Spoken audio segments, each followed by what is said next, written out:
and welcome to NJTV Learning Live. My name is Nick Pope, and I teach grade 6 social studies in Washington, New Jersey. Today we're going to be covering the Roman Empire. Rome was not the biggest empire in history, nor was it the greatest. So why would we care so much about ancient Rome? Why are there countless movies and books, and why do 6th graders in New Jersey often receive a whole unit on its study? In short, what's the big deal? Well, the Romans were responsible for the invention of our alphabet and 4 or 5 languages that today are called Romance languages. They were responsible for expanding the Roman Catholic Church, arguably the largest religious sect in existence today. While they never followed a true democracy, the functions of their Senate inspired the governments of a great deal of nations, including our own American one. They invented concrete and aqueducts and all manner of siege weapons and oil lamps. Did I mention concrete?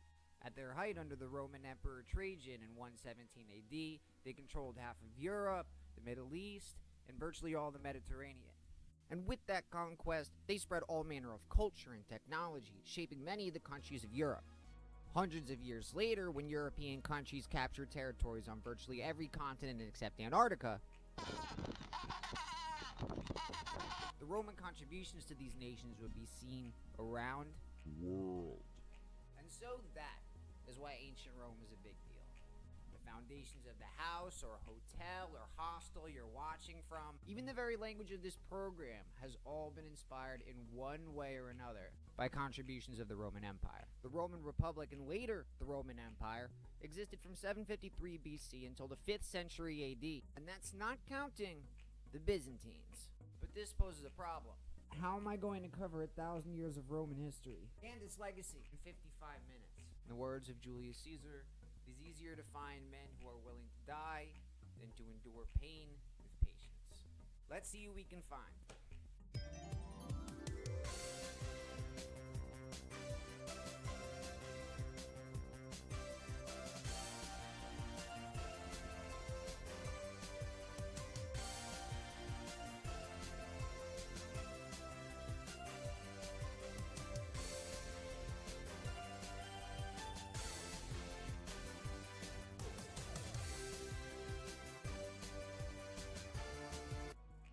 Rome is currently located in central Italy, in the Mediterranean Sea, in southern Europe.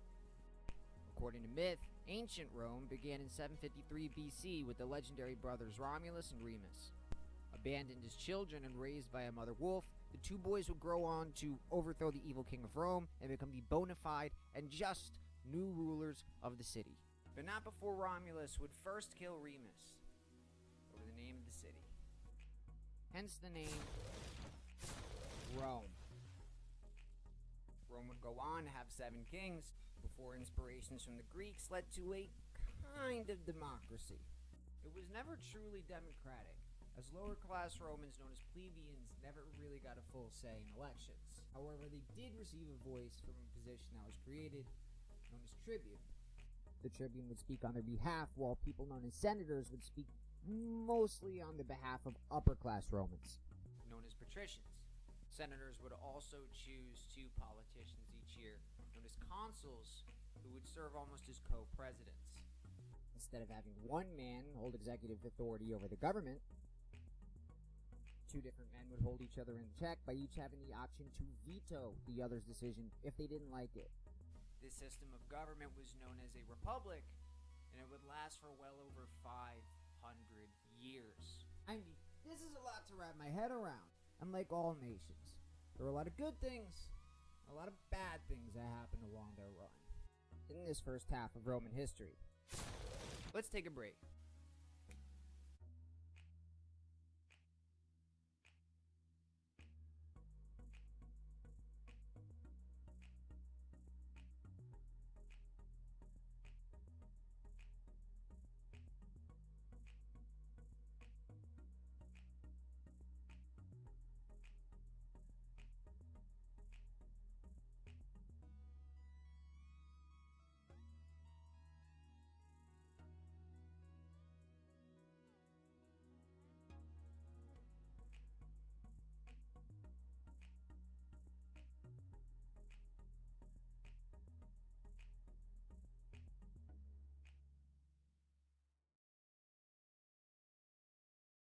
Welcome back. As the Roman Empire gained military prominence, forces expanded until it controlled virtually all of Italy. The Romans developed a highly organized military based around an infantry unit known as the legionnaire. These foot soldiers wore armor made of leather, iron, and later steel. They were equipped with a short sword known as the gladius and a large rectangular shield known as the scutum. By overlapping these shields, they could form a defensive position known as the testudo, Latin for tortoise. Every group of 80 legionnaires was called a century and led by a military officer known as a centurion. 6 centuries were grouped into a cohort, and 10 cohorts were grouped into a legion. Each legion would contain almost 5,000 soldiers, although this organization would change throughout Rome's history. At its height in 211 AD, the Roman army would contain 33 legions plus 400 auxiliary units, totaling around 450,000 soldiers. This is at a time where the world's population was estimated at only 200-something million, meaning 1 in every 500 people worldwide were fighting for the Roman Empire. For reference, roughly 1 in every 5,000 people worldwide today fights for the U.S. military.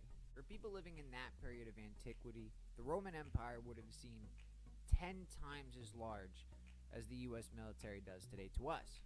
Now let's hold our horses, because for our intents and purposes, that level of Roman ubiquity would not happen for a long time. As previously stated, Rome did not expand without its share of bloodshed. Rome shared their ancient world top spot with Carthage, the opposing superpower in the Mediterranean. Like Burger King to McDonald's or Pepsi to Coca-Cola, Rome could never fully control its market as long as it shared a competitor. One of the most notable conflicts in Rome's early history was known as the Punic Wars, a series of 3 wars waging on and off for over 100 years. The wars pit the 2 strongest Mediterranean nations against each other. The victor would have freedom to expand their lands and take over all trade throughout the sea. The First Punic War began in 264 BC, lasting over 20 years, and was fought over the island of Sicily. The war ended with Rome gaining control of the island of Sicily, as well as the nearby island of Corsica. One side effect of war that we'll see later on is the exchange of technology. And the Romans can largely credit their victory to a Carthaginian ship that they captured and replicated. The Romans based their entire fleet off this prototype ship, which helped them achieve naval superiority over Carthage. A very important thing if your civilization is based around the Mediterranean Sea. That ship was called the Trireme. While we can go on and on about the variety of triremes, we only need to make clear that without the use of an air force or even cars, ships were the fastest means of travel in ancient times. They were the only means of shipping large cargo and were undoubtedly the most efficient means of international trade. Who controlled the world's waterways also controlled the world's exchange of culture. Financially depleted, Carthage's military and its economy were in ruins. A Carthaginian general named Hamilcar, distraught by Carthage's loss, made his young son swear an oath that he would never be a friend of Rome. The young boy's name was Hannibal, and he would grow up to be the closest thing to a boogeyman that the Romans ever encountered.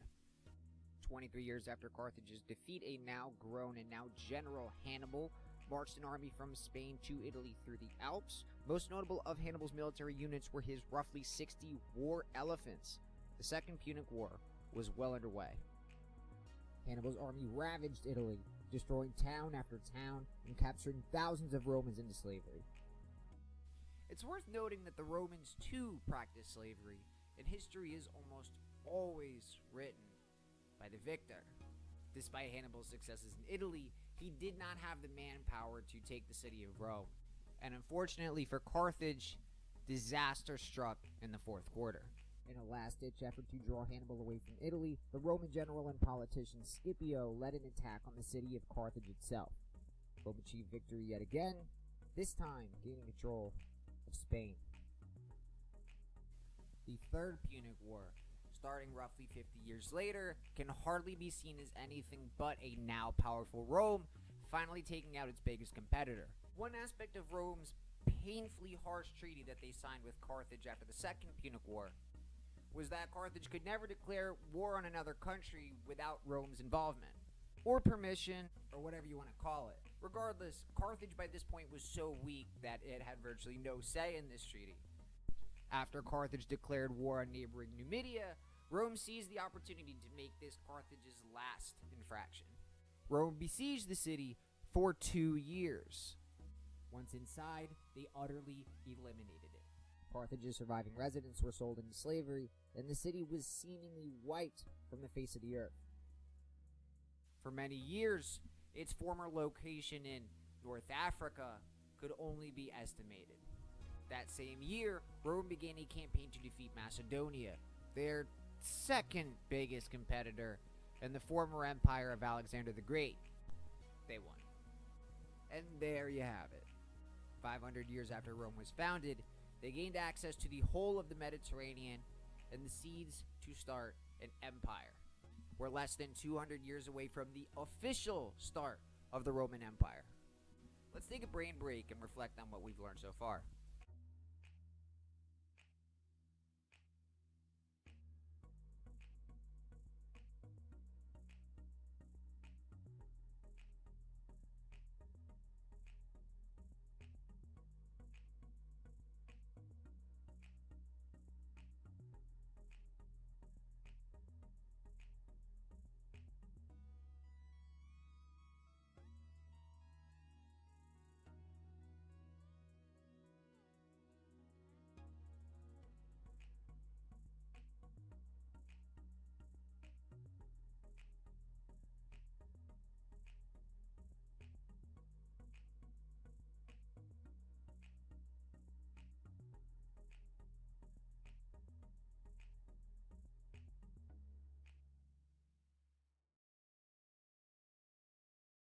Alright, let's start putting some of this newfound, or is it old found, knowledge with the review game.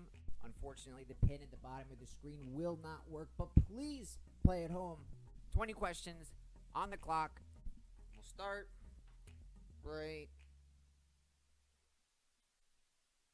now.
Hopefully we're starting to get a better understanding of the expression, Rome wasn't built in a day.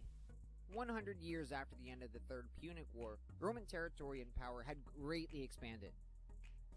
The Romans possessed territory in Asia Minor, Syria, and Gaul.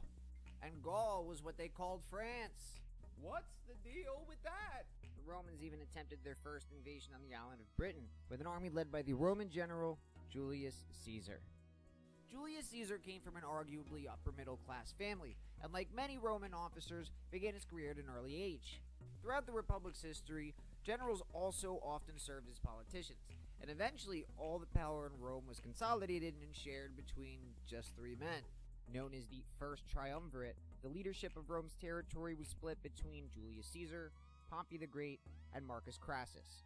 Crassus would attempt to enrich his power by buying an army and trying to take territory from the Parthian Empire. The Parthians were a powerful enemy and ruled much of Central Asia. Crassus was soon killed at the Battle of Carrhae, leading to two men governing Rome. While Pompey served as consul, the most powerful position in the Senate, Caesar was an effective commander in Gaul and carried supreme respect from his troops. He was also respected by the people of Rome for his reforms that helped the plebeian class. Fearful that Caesar had become too powerful, the Senate ordered that Caesar must surrender his army. Caesar refused and decided to march on Rome itself. To prevent civil war, Rome had long established a law that generals could not bring their armies across the Rubicon River and into Rome. Caesar knew that if he did not win, he would certainly be arrested. Regardless, Pompey fled before Caesar even arrived, and Caesar's army pursued him. In Macedonia, at the Battle of Pharsalus, Caesar defeated Pompey's forces. Pompey fled to Egypt, seeking refuge from the Egyptian pharaoh Ptolemy XIII. Instead, the pharaoh had him killed, seeking favor from Rome's new victor. Caesar was disgusted by this action and gave Pompey a funeral of respect. By now, Caesar was without question the most powerful man in Rome, and many of Rome's contributions today are a direct result of Caesar's reforms. The calendar we use today is known as Julian calendar, after Julius Caesar. And you can probably guess what month is named after him. Caesar did more than just update the calendar. He established retirement plans for soldiers, and he made it easier for common people to pay back their debts. Caesar was beloved by the majority of Romans, but not the Senate. After Caesar was declared dictator of Rome, a position that gave Caesar close to all power in the government, members of the Roman Senate conspired to assassinate Caesar at a Senate assembly. On March 15, 44 BC, Julius Caesar was killed after being stabbed 23 times and dying on the floor of the Senate. Rome was once again without a clear leader, and once again would plunge into civil war. But folks, don't worry, it has kind of a happy ending. Ish. Octavian was a great nephew of Caesar, who was adopted by him in his will, and he was also named his heir. Octavian and the Roman statesmen Mark Antony and Marcus Lepidus once again divided Roman lands amongst themselves, leading to the Second Triumvirate. You know the expression insanity is attempting the same thing more than once and expecting different results? Well, whoever came up with the Second Triumvirate was apparently not thinking very clearly. It wasn't long before the three would begin fighting each other, leading to another civil war that would determine who controlled Rome. After the defeat of Marcus Lepidus, Octavian met the combined forces of Mark Antony and Cleopatra VII, the last pharaoh of Egypt. Octavian defeated Mark Antony and Cleopatra's combined forces, solidifying Octavian's claim to the throne of Rome. Wait, Rome doesn't have a throne. It has a senate. Like cassettes and blackberries, this too would become a thing of the past. Octavian would eventually become Caesar Augustus, the first Emperor of Rome.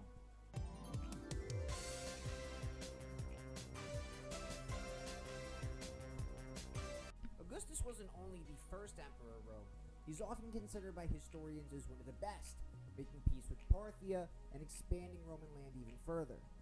While Julius Caesar would inspire the name of the month July, Augustus would inspire the name of his own month. Yes, August. Rome was at last a full-fledged empire, with an emperor who controlled all. Let's take a brain break.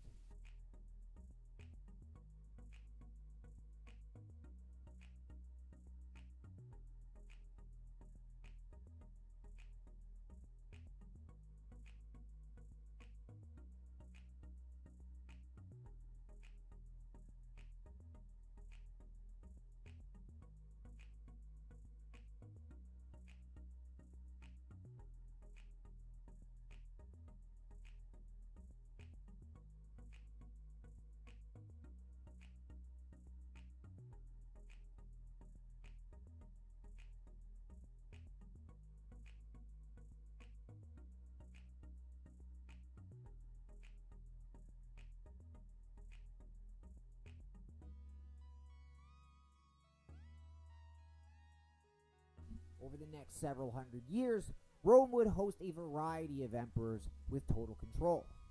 Senators and consuls still had their jobs, but the emperor always had executive authority. Rome would have around 70 different emperors in the period between 31 BC and 476 AD, and you could definitely say they varied in their effectiveness. Claudius would extend Roman territory into Britain, which Hadrian would later expand, but despite their effectiveness, they all paled in comparison to, yes, the goat himself, Emperor Trajan. Trajan is widely considered by historians as the greatest of Roman emperors, mostly due to his expansion of Rome's borders. In 117 AD, under Trajan, the Roman Empire would reach its greatest extent, controlling all of southern Europe, most of Western Europe, and lands from North Africa to the Middle East. There is a reason Roman influence is still seen in Europe today, and that is because they just controlled so much of it. The Romans did not just conquest, they built extensive road networks that were used into the Middle Ages, and they constructed aqueducts throughout the empire, structures that could transport water from one place to another. Roman construction was some of the best in its time, but despite Rome's seemingly impervious strength, not all emperors were crafted the same. In 64 AD, Rome suffered a great fire that destroyed much of the city. The Roman Emperor Nero was known for his lack of sanity in his later reign, and legend has it that he played his lyre as he watched Rome burn. Nero was also known for his brutality, often feeding followers of Christianity to lions in the Roman Colosseum. Nero, Caligula, and Commodus would all become well known for their cruelty, as well as their hazardous decision-making. Is it 79 AD already? We have some breaking news from Pompeii. It seems that Mount Vesuvius has erupted? Let's check in with Mr. Pope on the scene. Mr. Pope, are you there? Yeah, thanks, Nick. We are live on location in Pompeii, Roman Empire. All I can really see is fire everywhere. Not sure how long this has been going on for. Do you have any footage? Let us know. Yeah, it looks like we are in the middle of a flaming hailstorm. Excuse me. Mount Vesuvius has erupted, and sources are listing the death count in Pompeii at 2,000, but it seems as many as 16,000 in the area may be affected. How are we doing over there, Mr. Pope? Yeah, weather's changing rather rapidly on this end. The temperatures are still exceedingly hot, but it seems like volcanic ash is raging in the sky. Well, let's hope you've updated your living will, because you seem to be about to be hit by the pyroclastic flow. We also have word that a celebrity potentially affected by this is Roman author Pliny the Elder. Could we get a word with Mr. Elder? Mr. Pope? We're coming up on another review in just a few minutes. I'll see you in a few.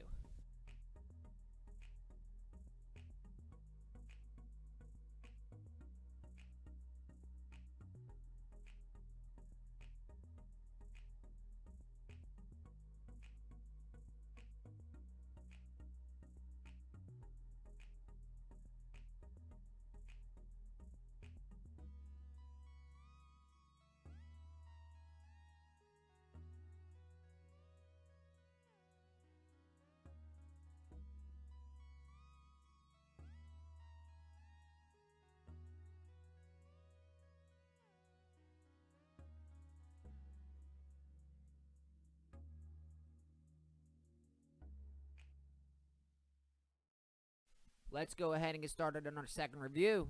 Let's put that knowledge to the test. Here we go.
We're getting near the end of our journey with Rome. The two important emperors I'm neglected to mention are Diocletian and Constantine. In 284 AD, Emperor Diocletian determined the Roman Empire was simply too large to govern effectively and was split into two halves. Rome remained the capital of what would become known as the Western Roman Empire, while the Eastern Roman Empire was ruled from Byzantium, which would eventually be called Constantinople, and that was due to 20 years later, Rome being ruled by a man known as Constantine. And if you thought concrete and languages were major contributions by the Romans, then this might be an even major one. For centuries, the Romans followed the religion closely related to the ancient Greeks, changing the names of most gods but retaining their qualities. The Romans worshipped the likes of Jupiter, Juno, Minerva, and more. But shortly into Constantine's reign, he supposedly had a vision in the midst of a battle.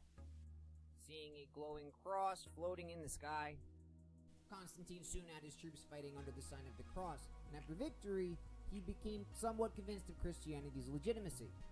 Christianity was still a relatively new religion, and in the preceding years of the Roman Empire, Christians were largely either persecuted or killed for their beliefs. Constantine first gave Christians the right to freely practice before converting himself in 312 AD. Christianity would become the official Roman religion, and temples to the former Roman gods were often destroyed. One pagan temple that survived this purging, however, is known as the Pantheon, and it stands in Rome today. Despite Rome's eventual collapse, their sect of Christianity, known as Roman Catholicism, would press on, becoming the state religion of virtually every country in medieval Europe, all under the leadership of the Pope. Today, Roman Catholicism has over 1 billion followers, roughly tied with Sunni Islam as the biggest of religious sects worldwide. Many of these followers live in North America, Africa, and Latin America, and their relevance to the Romans will become apparent in just a few minutes. Unfortunately, nothing lasts forever, and in less than 200 years, the Western Roman Empire would become yet another thing of the past. Suffering from widespread corruption and frequent attacks from foreign tribes, Rome's borders would continue to shrink until it was eventually sacked by a tribe known as the Visigoths in 410 AD. Visigoths, Huns, Saxons, all of these names would become well known to the Romans, who referred to them as barbarians. At last, in 476 AD, Rome would fall for the last time, before virtually all lands in its western half were absorbed by different barbarian tribes. Even the word vandalism that we use today was named after one of these such tribes, known as the Vandals. That's it. Kaput, finito, gone. By 476 AD, the barbarians had put a kibosh on any power that Rome struggled to hold on to, and the Western Roman Empire was effectively dissolved. So that's it. No more Romans. Or is it? The Eastern Roman Empire, also known as the Byzantine Empire, would continue to hold a strong empire in Eastern Europe and the Eastern Mediterranean for another 1,000 years. Still directed from Byzantium, now called Constantinople, the Byzantines stopped speaking Latin and eventually spoke Greek. In the 11th century, they even split from the Roman Catholic Church. The Byzantines still referred to themselves as Romans, but it was largely in name only. Despite the fall of Rome, we've still got some ways to go yet, so let's go ahead and take our second to last brain break.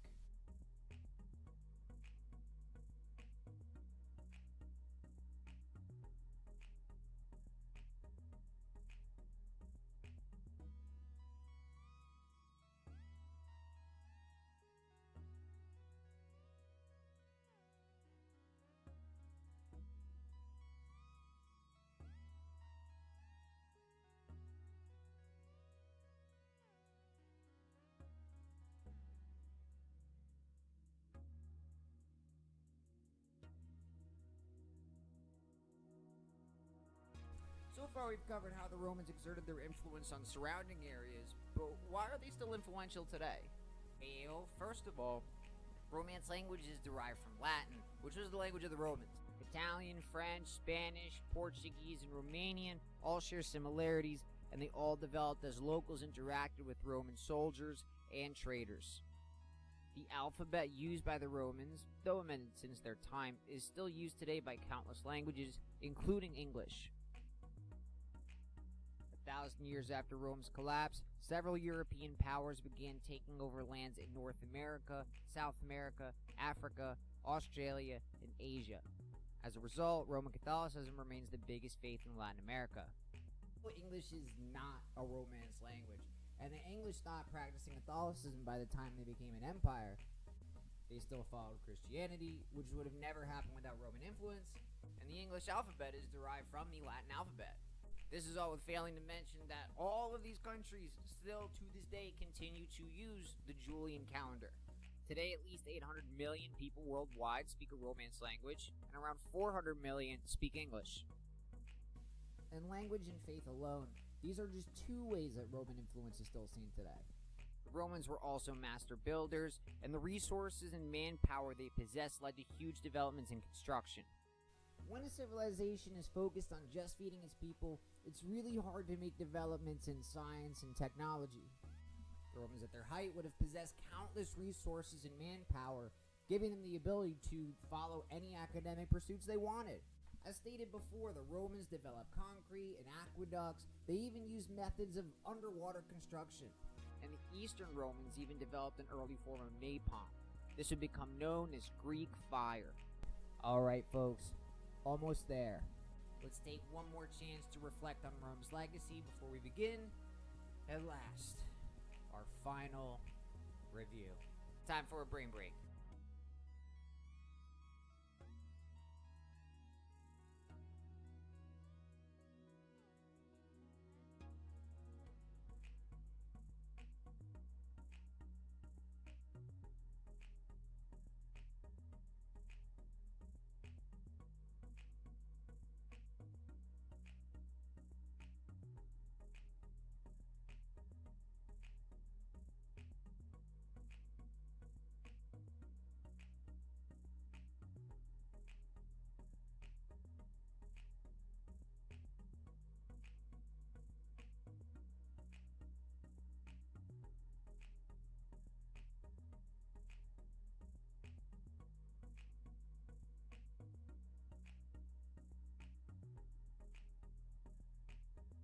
What a ride! We've learned about Rome's early formation, how it expanded, how it was governed. We've looked at 3 distinct Roman religions and where the word Vandal comes from. Now, show me what you've learned, or at least your parents, or your siblings, or your dog. Last review. Thank you for your loyalty. Caesar would be proud.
You know what they say? All's well that ends well. And considering you're watching this episode in April, which is named after the Roman Aprilis, you might have fresh water available from miles away, watching from a home quite possibly stabilized with concrete. I think it's ended pretty well. I would like to give a huge thank you to NJTV for providing this service, and I have a depth of gratitude for Washington Borough Public Schools. As they would have said in Rome, but apparently not the Byzantine Empire, bene, meaning be well.